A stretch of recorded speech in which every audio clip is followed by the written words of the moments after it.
¿Sabías que el desgaste de tus dientes tiene nombre? Se llama bruxismo.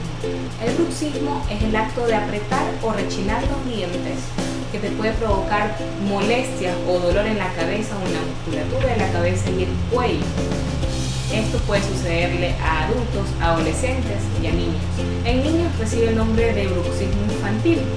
Puede suceder en el día o en la noche.